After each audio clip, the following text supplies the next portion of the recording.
नमस्कार दोस्तों, स्वागत है आप सभी का एक बार फिर से अपने YouTube channel tricky engineers academy में। लास्ट क्लासेस में हम बात कर चुके हैं फ्लूइड मैकेनिक्स और सॉइल मैकेनिक्स के एमसीक्यूज़ के बारे में, और आज हम आपके लिए लेके आए हैं वाटर सप्लाई इंजीनियरिंग के एमसीक्यूज़। इसको आप इन्वायरमेंटल इंजीनियरिंग फर्स्ट के नाम से भी जानते हैं। तो आज का भी जो लेवल रहेगा वो इजी लेवल ही रहेगा। पहले हम 5 क्लासेस इजी लेवल के रखेंगे, उसके बाद हम मॉडरेट लेवल की तरफ चलेंगे, और जैसे ही आप हाई लेवल के क्वेश्चन हमें भेजने लगेंगे टेलीग्राम चैनल पे, तो फिर हम हाई लेवल के क्वेश्चन के ऊपर वीडियो बनाने लगेंगे। तो चलिए स्टार्ट करते हैं आज का टॉपिक। तो पहला क्वेश्चन है हमारा, the average domestic water demand पर पर्सन पर डे इज। जो एवरेज डोमेस्टिक वाटर डिमांड होती है वो कितनी होती है पर पर्सन पर डे? तो ये होती है हमारी 135 लीटर, यानी कि 135 लीटर। अगर हम डोमेस्टिक की बात करें तो ये 135 रहती है। और हाँ, एक लोअर इनकम ग्रुप होता है और एक हायर इनकम ग्रुप होता है। लोअर इनकम ग्रुप के लिए तो 135 और हायर इनकम ग्रुप के लिए 225 LPCD, यानी कि litre per capita per day, यानी कि पर पर्सन को कितने लीटर मिलेगा पर डे के हिसाब से, ठीक है। और अगर हम इंडस्ट्रियल की बात करें तो अगर हम इंडस्ट्रियल की बात करें तो इंडस्ट्रियल में क्या रहता है, इंडस्ट्रियल में वेरी करती है। जैसे कुछ इंडस्ट्री होती है जहाँ पे बहुत कम पानी चाहिए होता है, कुछ इंडस्ट्री ऐसी होती है जहाँ पे बहुत ज़्यादा पानी चाहिए होता है। तो हम नॉर्मली 50 मान लेते हैं, और लेकिन ये कहाँ तक जा सकती है, डिमांड 450 लीटर भी जा सकती है। ये भी किसमें, LPCD में। अगर हम इंस्टीट्यूशनल की बात करें या कॉमर्शियल की बात करें, इंस्टीट्यूशनल या कॉमर्शियल की बात करें तो ये कितनी डिमांड कितनी रहती है, 20 से 50 LPCD। और अगर हम पब्लिक यूज़ की बात करें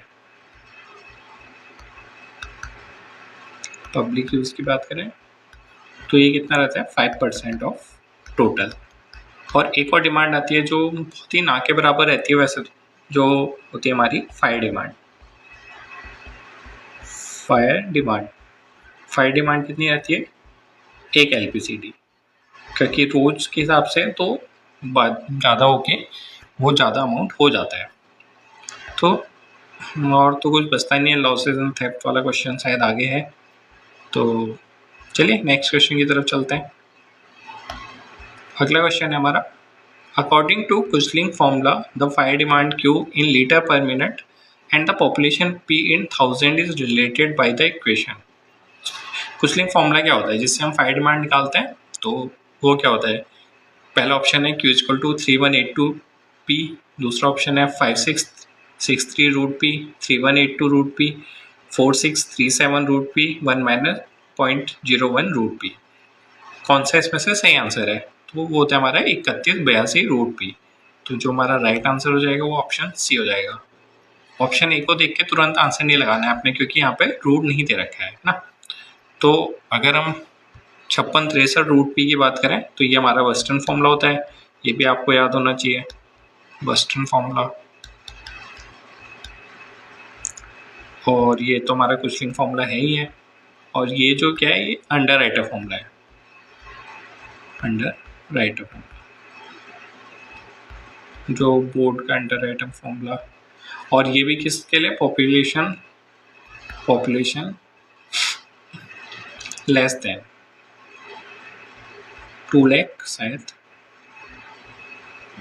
20,000 2 लाख, इतनी पॉपुलेशन से कम के लिए ये है।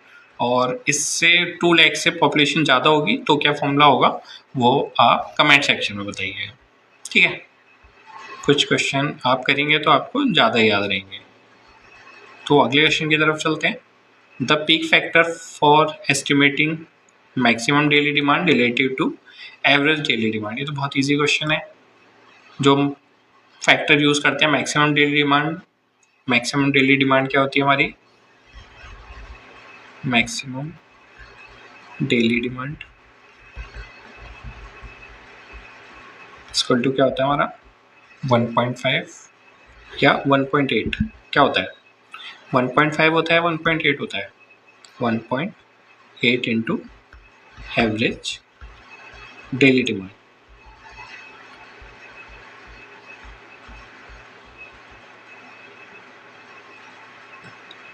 और अगर हम मैक्सिमम आवरली डिमांड की बात करें, मैक्सिमम आवरली डिमांड, तो ये कितनी होती है? 1.5 times of average hourly demand of maximum day of maximum day. इसको समझने के लिए चलो क्लास में समझेंगे, अभी के लिए हम तो क्वेश्चन कर रहे हैं। तो चलते हैं नेक्स्ट। इसका आंसर क्या हो जाएगा हमारा? थर्ड का हमारा ऑप्शन ए सही हो जाएगा, है ना।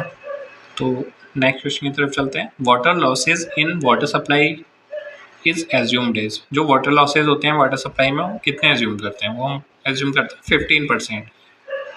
जो वाटर लॉसेज या जो थेफ्ट, जो चोरी हो जाती है वाटर की, तो कितनी होती है? 15% हम टोटल मान लेते हैं, ठीक है। बाकी इसमें तो ऐसा कुछ याद करने वाला है नहीं। अगला क्वेश्चन चलते हैं।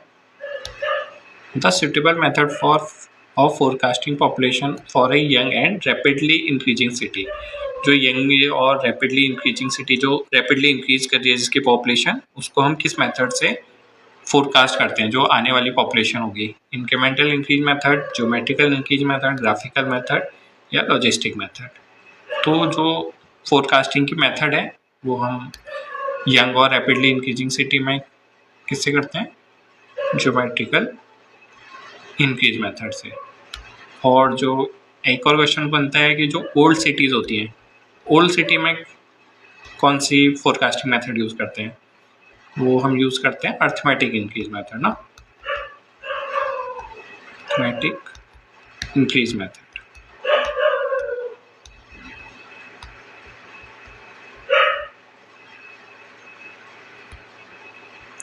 तो चलते हैं नेक्स्ट क्वेश्चन की तरफ। जो नेक्स्ट क्वेश्चन है हमारा,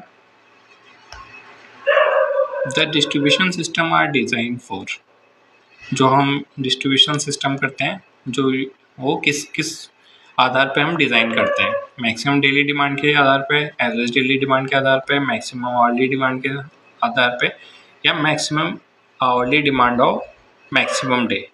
तो इसमें से क्या का सही आंसर होगा? तो जो हमारा राइट आंसर होगा वो होगा मैक्सिमम आवरली डिमांड और maximum day,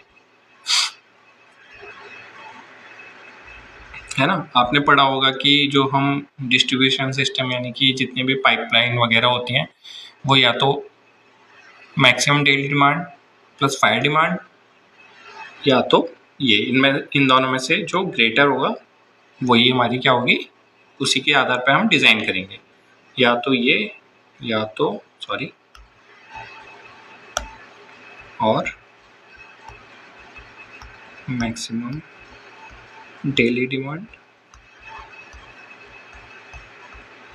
plus fire demand, इन दोनों में से जो ग्रेटर होगा, ग्रेटर, तो उसके आधार पर क्या करेंगे, हम डिज़ाइन करेंगे डिस्ट्रीब्यूशन सिस्टम को। और जो मैक्सिमम डेली डिमांड और फायर डिमांड होती है इसी को हम क्या बोलते हैं? कॉन्सिडेंट ड्राफ्ट भी बोलते हैं, कॉन्सिडेंट ड्राफ्ट, है ना। ये आपने पढ़ा होगा। तो चलते हैं नेक्स्ट क्वेश्चन की तरफ। अगला क्वेश्चन ये आ गया है, the coincident draft is average daily demand plus fire demand 1.5 times of average daily demand plus fire demand, या 1.8 times of average daily demand plus fire demand, या नन ऑफ द अबव। तो अभी तो हमने पढ़ा था कॉन्स्टेंट ड्राफ्ट क्या होता है, maximum daily demand plus fire demand. तो यहाँ पे तो ऐसा कुछ ऑप्शन दिख नहीं रहा है, तो आप जल्दीबाजी में क्या करना है, गलत ऑप्शन क्लिक नहीं करना। जैसे आप अभी पढ़ेंगे तो अभी तो आप सही क्लिक करेंगे जी, कि जब एग्जाम का प्रेशर होता है और जैसे 100 क्वेश्चन करने हैं और 100 ये क्वेश्चन आ रहा है आपका 97 में और आपके पास 1 मिनट बचे और 4-5 क्वेश्चन करने हैं आपको और थोड़ा रिवाइज भी करना है, तो आप ऐसे में जल्दीबाजी कर सकते हैं, लेकिन आपको जल्दीबाजी नहीं करनी है। तो कॉन्स्टेंट ड्राफ्ट क्या होता है हमारा, maximum daily demand plus fire demand, और ऊपर हमने पढ़ा था मैक्सिमम डेली डिमांड क्या होती है 1.8 times of average daily demand, यही होती है ना। तो फिर हमारा राइट आंसर क्या हो जाएगा 1.8 times of average daily demand plus fire demand.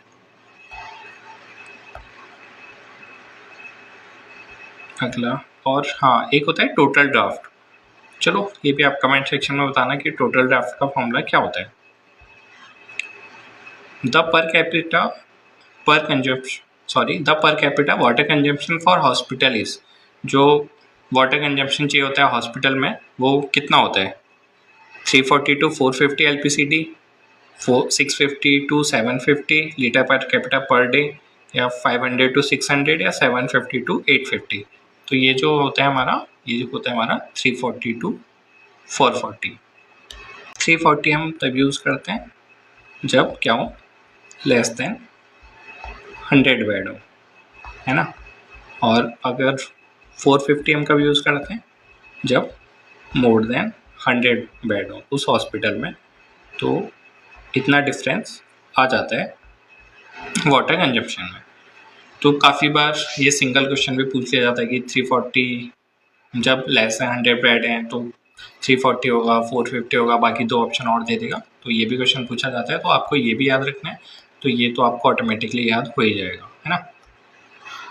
और तो बाकी शायद मैंने नीचे रखा है क्वेश्चन, बाकी हॉस्टल होटल शायद अच्छा वो हटा दिया था क्योंकि ज़्यादा क्वेश्चन और थे। तो चलिए ऐसे ही पढ़ लेते हैं। पहले किसकी बात करें, पहले हॉस्टल की बात कर लेते हैं। जो हॉस्टल्स होते हैं इसको तो याद रखने की ज़रूरत नहीं, जो हमारा नॉर्मल होता है 135 एलपीसीडी तो वही रहता है। अगर हम होटल्स की बात करें तो हम जो एवरेज ले लेते हैं वो 180 एलपीसीडी। एक बार आपको गो थ्रू करना है, बाकी आपको याद हो ही जाएंगे। जैसे ऑफिसेज का बहुत बार पूछा जाता है कि ऑफिसेज में पर कैपिटा पर डे कितनी वाटर रिक्वायरमेंट होती है, तो ये आपको याद होगा शायद 45 एलपीसीडी।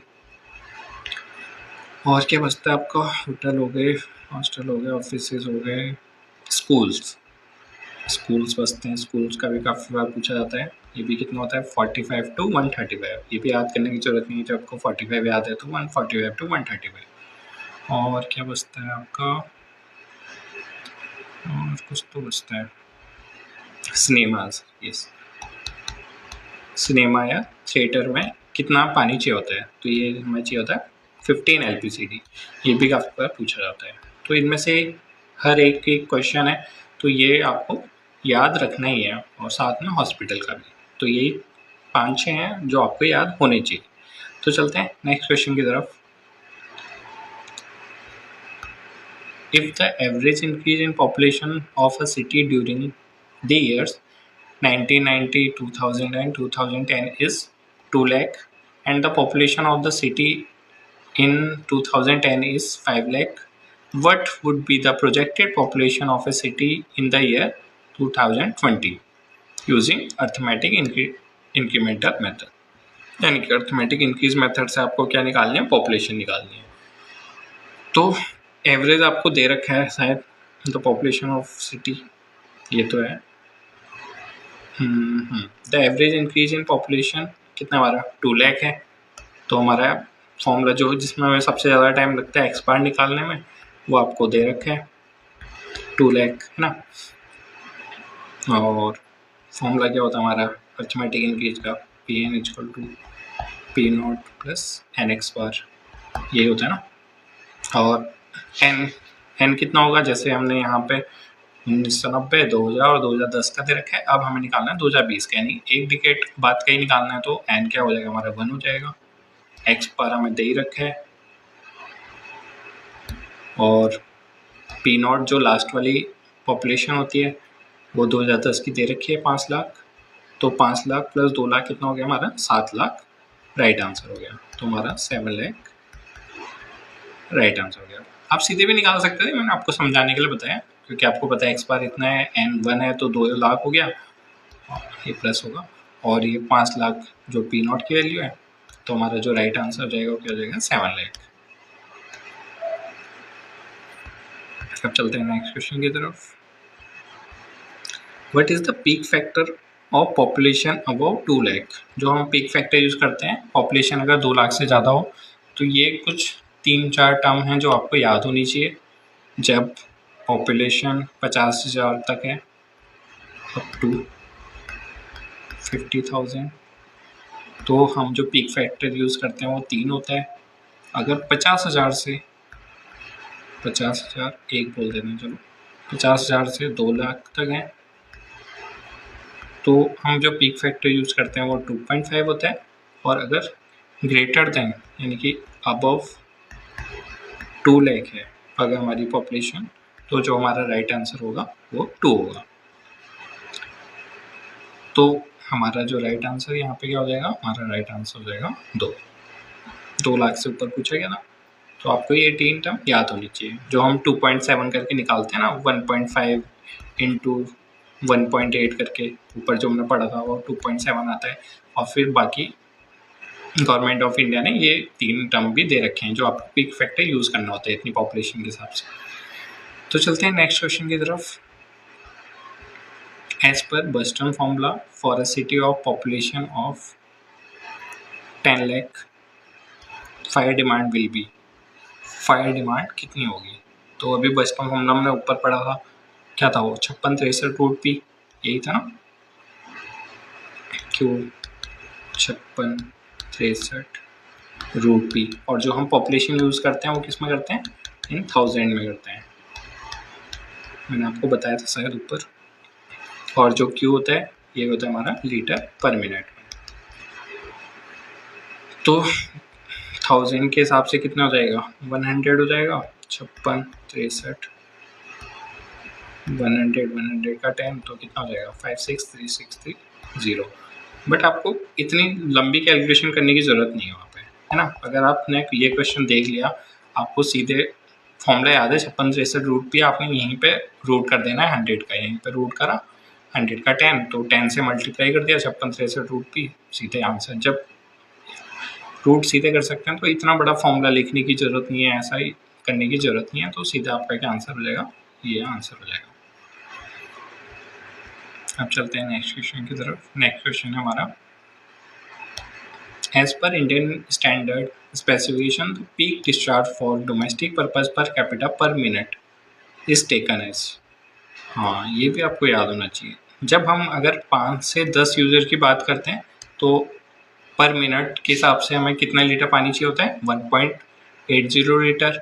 अगर 15 यूज़र की बात करते हैं तो 1.2 लीटर, और 20 यूज़र की बात करते हैं तो 1.3 लीटर। आप देख रहे हैं अगर कम बंदे हैं तो ज़्यादा पानी चाहिए, और लेकिन उससे थोड़े से बड़े यानी कि 15 हो गए तो फिर पानी कम चाहिए, लेकिन थोड़े और बड़े तो फिर और कम नहीं हो रहा है, ये थोड़ा बढ़ता है, ठीक है। यही आपको याद रखना है, जहाँ पे आपको थोड़ा कन्फ्यूजन रहता है। तो ये ऑल ऑफ द अबव हमारा क्या हो जाएगा, राइट आंसर हो जाएगा। ये तीनों जो हैं इंडियन स्टैंडर्ड स्पेसिफिकेशन के हिसाब से पीक डिस्चार्ज के, तो ये आपको याद होने चाहिए। मेरे ख्याल से आपको याद भी होंगे। तो चलते हैं नेक्स्ट क्वेश्चन की तरफ। The design life of pipes carrying water from the service reservoir to the distribution system. जो हम डिज़ाइन लाइफ होती है पाइप्स की, वो कितनी होती है जो सर्विस रिजर्वायर से पानी ले जाते हैं डिस्ट्रीब्यूशन सिस्टम तक, तो वो कितनी होती है, 15 ईयर्स, 25 ईयर्स, 30 ईयर्स या 50 ईयर्स। तो ये होती है हमारी 30 साल। जितने भी डिस्ट्रीब्यूशन सिस्टम होंगे ना, तो जहाँ पे भी पाइप की बात हो रही होगी, डिस्ट्रीब्यूशन की बात हो रही होगी, पाइप की बात हो रही होगी, सॉरी, तो वहाँ पे आपको याद रखना है 30 ईयर्स। और जहाँ पे रिजर्वायर की बात हो रही होगी या डैम की बात हो रही होगी, डैम भी रिजर्वायर ही है, तो यहाँ पे इसको हम जल्दी जल्दी कंस्ट्रक्ट कर नहीं सकते हैं, तो 15 ईयर्स का लेके चलेंगे। जहाँ पे पंप की बात हो रही होगी या वाटर ट्रीटमेंट प्लांट की बात हो रही होगी, वाटर ट्रीटमेंट प्लांट को WTP लिख लेते हैं, चलो वाटर ट्रीटमेंट प्लांट की बात हो रही होगी या सर्विस रिजर्वायर की बात हो रही होगी, जो छोटी छोटी चीज़ें हैं जिनको जल्दी जल्दी बनाया जा सकता है और उतनी जल्दी यूज़ भी हो रहे हो, तो ये कितनी होगी हमारी 25 ईयर्स होगी। बस आपको यही 3 चीज़ें याद रखनी है, बाकी आप जितने भी इससे रिलेटेड क्वेश्चन होंगे सारे कर पाएंगे। ठीक है, तो चलते हैं नेक्स्ट क्वेश्चन की तरफ। नेक्स्ट क्वेश्चन हमारा द टेम्परेरी हार्डनेस, ये नेक्स्ट चैप्टर आ गया से। The temporary hardness of water is caused by, जो टेम्परेरी हार्डनेस हम मेज़र करते हैं तो वो किसके कारण से होती है? Bicarbonate of calcium and magnesium, sulphates of calcium and magnesium, chlorides of calcium and magnesium, या nitrates of calcium and magnesium. तो ये होता है हमारा carbonate and bicarbonate of calcium and magnesium. तो हमारा जो राइट आंसर हो जाएगा वो क्या हो जाएगा हमारा? ऑप्शन ए करेक्ट हो जाएगा। बाकी क्या बता सकते हैं आपको हार्डनेस के बारे में? हाँ, हार्डनेस को हम बॉइलिंग से रिमूव कर सकते हैं कुछ हद तक। अब अगर फिर उसके बाद हम क्या करते हैं? लाइम ऐड करते हैं ना। और क्या बता सकते हैं? जो टोटल हार्डनेस की परमिसिबल लिमिट बोल सकते हैं, तो वो कितना होता है? 200 ppm पार्ट्स पर मिलियन, mg पर लीटर भी बोल सकते हैं आप इसको। और तो वही है carbonate and bicarbonate, carbonate and bicarbonate of calcium and magnesium is called temporary hardness, है ना। चलो नेक्स्ट क्वेश्चन की तरफ चलते हैं। What is the acceptable limit for pH of drinking water? जो एक्सेप्टेबल लिमिट होती है pH की, जो ड्रिंकिंग वाटर की, जो हम पानी पीते हैं उसकी एक्सेप्टेबल लिमिट कितनी होती है pH की? तो 7.5 to 9.5, 9.5 to 10.5, 5.5 to 7.5, 6.5 to 8.5। तो जो हमारा राइट आंसर हो जाएगा वो हो जाएगा 6.5 to 8.5। एसिडिक में थोड़ा हल्का सा, जैसे 7 जो हमारी न्यूट्रल pH वैल्यू होती है, तो pH की तरफ मतलब एसिडिक की तरफ हल्का सा जाना है, लेकिन हम जो क्षार होता है यानी कि बेसिक होता है उसकी तरफ ज़्यादा जा सकते हैं। तो हमारी जो रेंज हो जाती है वो 6.5 to 8.5 हो जाती है। ठीक है, ये आपको याद रखें। अगला क्वेश्चन की तरफ चलते हैं। अगला क्वेश्चन हमारा standard EDTA solution is used to determine the, जो हम स्टैंडर्ड EDTA सॉल्यूशन यूज को हम क्या डिटरमाइन करने के लिए यूज़ करते हैं? Turbidity in water, dissolve oxygen in water, residual chlorine in water, या हार्डनेस इन वाटर। तो जो हम EDTA सॉल्यूशन का यूज़ करते हैं वो क्या कैलकुलेट करने के लिए? हार्डनेस इन वाटर, हार्डनेस निकालने के लिए करते हैं। हार्डनेस भी मैंने आपको बताया 2 टाइप की होती है, एक टेम्परेरी हार्डनेस होती है और एक परमानेंट हार्डनेस होती है। और क्या बता सकते हैं EDTA के बारे में? हाँ, जो EDTA सॉल्यूशन होता है ना, ये क्या होता है आपका? कलरलेस होता है। और जो आयन होते हैं जैसे कैल्शियम आयन है, तो ये भी क्या होता है? कलरलेस होते हैं। तो हमें क्या यूज़ करना पड़ता है? हमें एक इंडिकेटर यूज़ करना पड़ता है, इंडिकेटर, ताकि वो कलर शो कर पाए, जिसको हम क्या बोलते थे? एरिक्रोम ब्लैक टी, है ना। एरिक्रोम ब्लैक टी, EBT, ये आपने पढ़ा होगा। ये इंडिकेटर का यूज़ करते हैं, बाकी तो ऐसा कुछ है नहीं। टाइट्रेशन में इसका यूज़ करते हैं। और क्या बता सकते हैं? हार्डनेस की यूनिट, अच्छा मैंने ऊपर बता दिया आपको जो लिमिट होती है। अगला क्वेश्चन हमारा है, if the total hardness of water is greater than its total alkalinity the carbonate hardness will be equal to. हमें क्या दे रखा है? जो टोटल हार्डनेस है वो ज़्यादा है टोटल एल्कलिनिटी से। हाँ, मैं आपको एक चीज़ बताता हूँ, जो हमारी, चलो यहाँ पे बात करते हैं, जो हमारी कार्बोनेट हार्डनेस होती है ना, CH, वो टोटल हार्डनेस और जो एल्कलिनिटी होती है, एल्कलिनिटी, इसमें से जो ज़्यादा नहीं, सॉरी, मिनिमम होगी, वो क्या होगी? हमारी कार्बोनेट हार्डनेस होगी। या तो TH जो कम होगा या एल्कलिनिटी जो कम होगी वही हमारी क्या होगी? कार्बोनेट हार्डनेस होगी। तो यहाँ पे क्या दे रखा है? हमें दे रखा है टोटल हार्डनेस ज़्यादा दे रखी है। तो जो कार्बोनेट हार्डनेस होगी, टोटल हार्डनेस ज़्यादा है, हमने मिनिमम वाला लेना है, तो कार्बोनेट हार्डनेस किसके बराबर हो जाएगी? एल्कलिनिटी के बराबर हो जाएगी।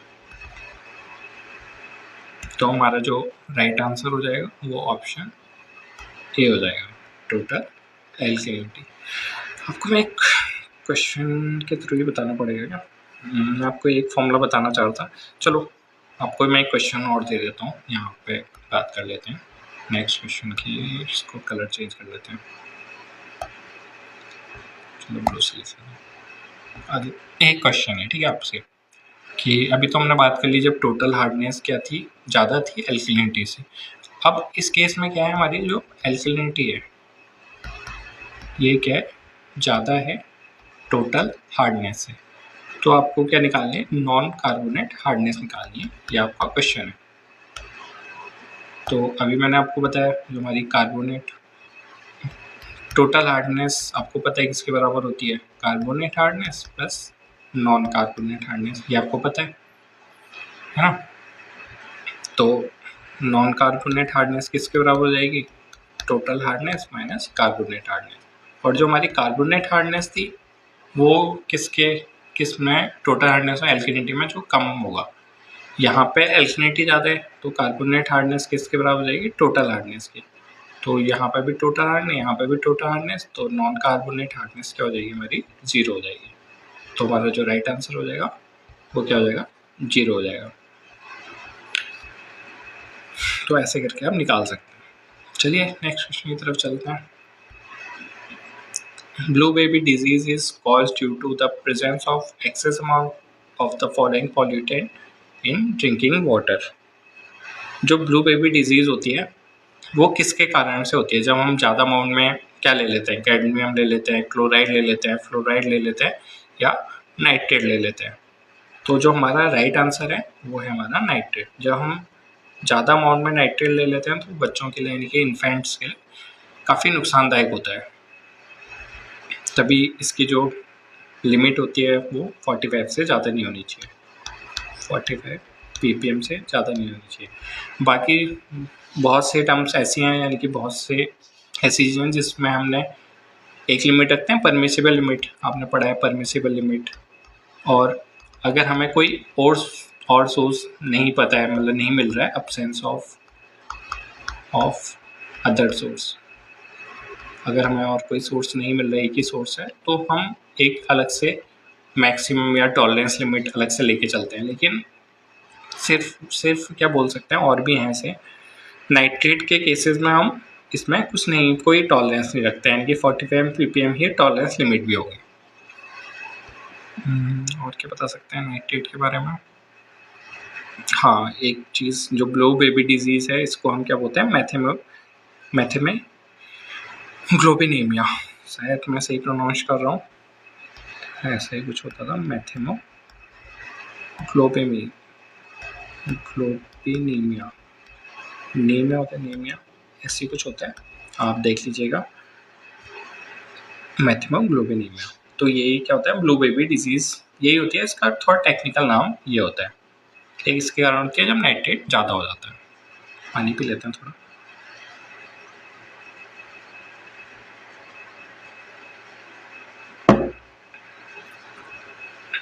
ये किसको होते हैं, इन्फेंट्स को होता है ना, इन्फेंट्स को होता है, तभी हमने इसको नाम दे दिया ब्लू बेबी डिजीज़, बेबी को होती है। अब चलते हैं नेक्स्ट क्वेश्चन की तरफ। नेक्स्ट क्वेश्चन हमारा, the dilution ratio at which the order is hardly detectable is generally called the threshold order number and for the public supplies it should never exceed।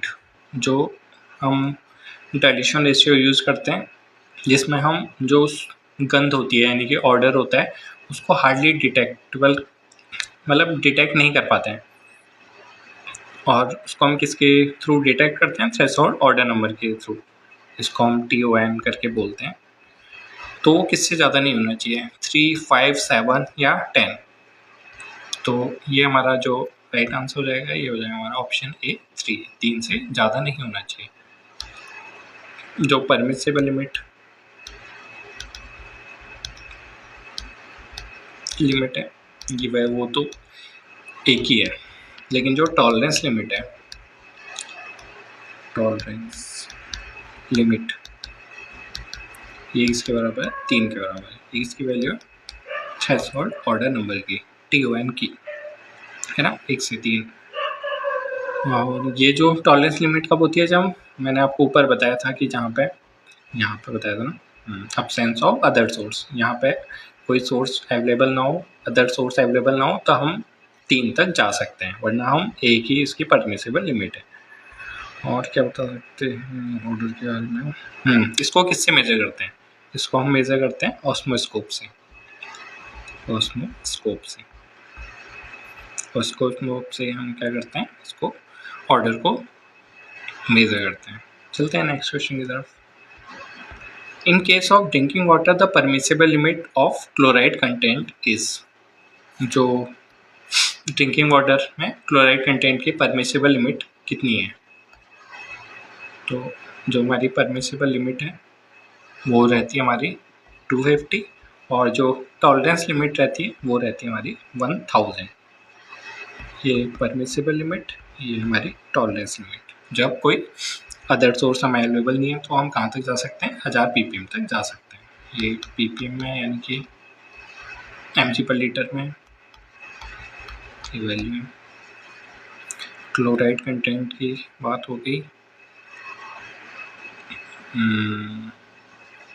और आइस कोट का नाम क्या था यार, चलो याद आएगा मैं बताऊंगा आपको। जो हम आइस कोट में देते हैं 10-500 शायद, हाँ 10-500 ही है, 10-500 2012 के थ्रू इसको हम कैलकुलेट करते हैं, मेज़र करते हैं। क्लोराइड कंटेंट तो ये हो गया।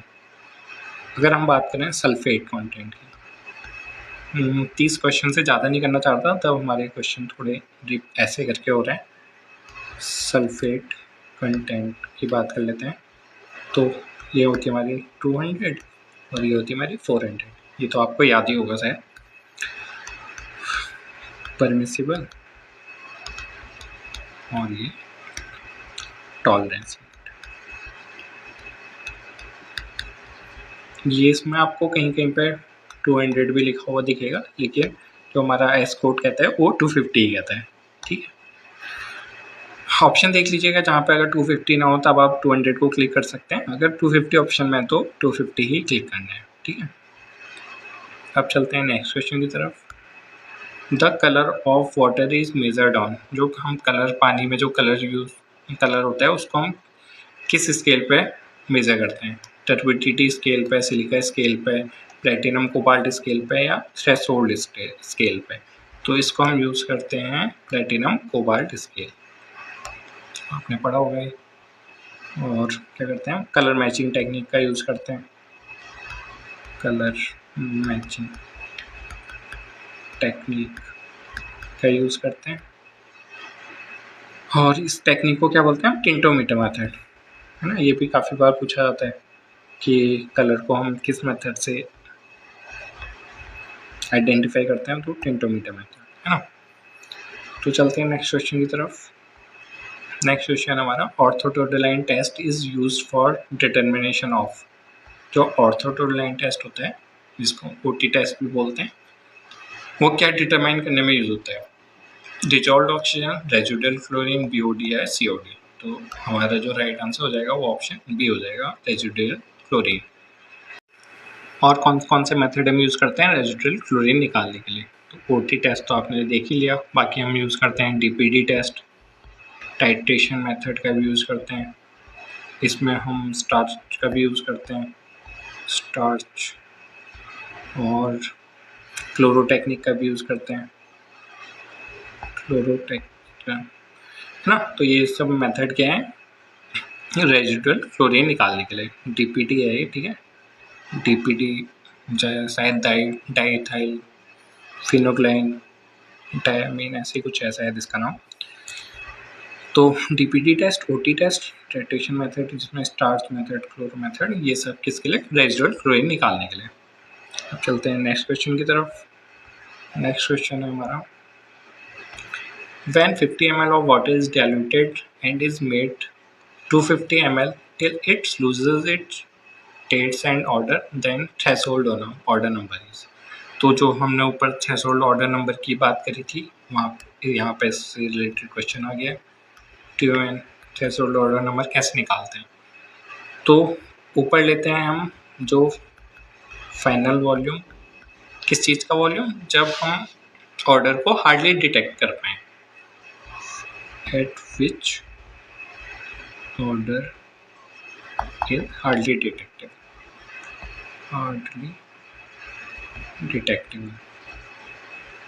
जब हम हार्डली डिटेक्ट कर पाएँ डिवाइडेड बाय सैंपल वॉल्यूम। तो यहाँ पे दे रखा है 50 ml, तो वाटर डाइल्यूट यानी कि सैंपल वॉल्यूम तो हमारा 50 है, और जो फाइनल वॉल्यूम है जहाँ पे हम ऑर्डर को डिटेक्ट नहीं कर पाते हैं, तो यहाँ पे दे रखे it's loosely trades and order, वो दे रखे हमें 250 ml और 25, तो हमारा राइट आंसर हो जाएगा 5 TY। तो n की वैल्यू कितनी होगी हमारी, थ्रेशोल्ड ऑर्डर नंबर की वैल्यू होगी हमारी 5, तो 5 राइट आंसर हो जाएगा। अब चलते हैं नेक्स्ट क्वेश्चन की तरफ। नेक्स्ट क्वेश्चन हमारा, the maximum limit for fluoride in drinking water is, जो फ्लोराइड की मैक्सिमम लिमिट कितनी होती है ड्रिंकिंग वाटर में। तो परमिसिबल लिमिट तो 1 होती है, 1 से 1.5 होती है ना फ्लोराइड की, 1 से 1.5 होती है। 1 है हमारी परमिसिबल लिमिट, 1.5 हमारी मैक्सिमम लिमिट या टॉलरेंस लिमिट, तो हमारा राइट आंसर क्या हो जाएगा 1.5 मिलीग्राम पर लीटर। चलते हैं नेक्स्ट क्वेश्चन की तरफ। Zero hardness of water is achieve by, जो हम जीरो हार्डनेस कौन सी टेक्निक से हम अचीव करते हैं, using lime soda process, excess lime treatment, ion exchange method, या यूजिंग एक्सेस एलम डोजेज। तो हम जीरो हार्डनेस किससे अचीव करते हैं, आयन एक्सचेंज मेथड से। इसको हम और कौन से मेथड से नाम जानते हैं, इसको हम जियोलाइट मेथड से भी जानते हैं ना, zeolite method, cation exchange method, base exchange method, ये सब इसके नाम है। और कुछ बता सकते हैं, वैसे तो मैंने सोचा था 30 क्वेश्चन करेंगे, बट टाइम काफ़ी हो ही चुका है, तो चलिए जियोलाइट मेथड के बारे में थोड़ा जान लेते हैं, फिर उसके बाद इस वीडियो को यहीं पे ख़त्म करते हैं। क्या बताना चाहता हूँ जियोलाइट मेथड के बारे में, माइंड टेन हो गया थोड़ा। जो हम जियोलाइट मेथड, हाँ इसमें क्या होता है, जो हमारा pH वैल्यू होता है वो अफेक्ट नहीं करता है, pH value is not affected, ठीक है। एक चीज़ तो ये हो गई, और कोई स्लज फॉर्म नहीं होता है, नो स्लज। और क्या होता है, जो जो Fe आयरन और मैंगनीज होते हैं, आयरन और मैंगनीज के कारण जो कलर आ जाता है, तो वो कलर भी रिमूव हो जाता है, कलर को भी क्या रिमूव कर देता है, कलर रिमूव हो जाता है, किसके कारण, आयरन और मैंगनीज के कारण। तो चलिए दोस्तों, आज की क्लास में इतना ही, मिलेंगे आपको नेक्स्ट टॉपिक के साथ। थैंक यू दोस्तों।